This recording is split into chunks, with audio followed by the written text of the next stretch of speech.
కడితే ప్రదక్షిణంగా వెళుతున్నప్పుడు ఎడమ చేతి వైపు రాజరాజేశ్వర లింగం ఉంటుంది. ప్రదక్షిణంగా అటువైపుకి వస్తే దేవాలయానికి ఎదురుగుండా నిలబడినప్పుడు కుడి చేతి వైపు చంద్రమౌళీశ్వర లింగం ఉంటుంది. పెద్ద శివలింగాలు.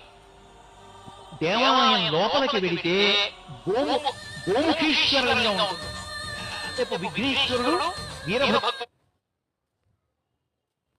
బిక్కవోలు క్షేత్రం పరమాద్భుతమైనటువంటి దేవాలయం.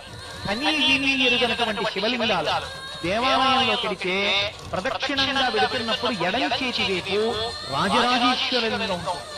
ప్రదక్షిణంగా అటువైపుకి వస్తే దేవాలయానికి ఎదురుగుండా నిలబడినప్పుడు కుడి చేతి వైపు చంద్రమౌళీశ్వర లింగం ఉంటుంది.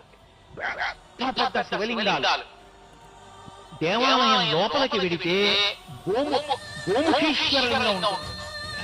విఘ్నేశ్వరుడు వీరభద్రుడు ఉంటారు. ఆ పక్కనే పార్వతీదేవి సుబ్రహ్మణ్యుడు ఉంటారు. ఆయన పరకని ఆవుపాలు పాత్రలో పోసి పెట్టించుతారు. ఇప్పటికీ మనం విడిపెట్టుకోవచ్చు. చిన్న చిన్న పావుల రూపంలో దర్శనమిస్తూ ఉంటాడు ప్రదక్షిణం చేస్తున్నవాడు.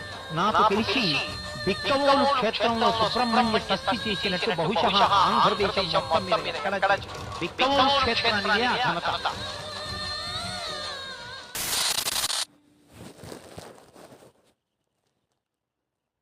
బిక్కవోలు క్షేత్రం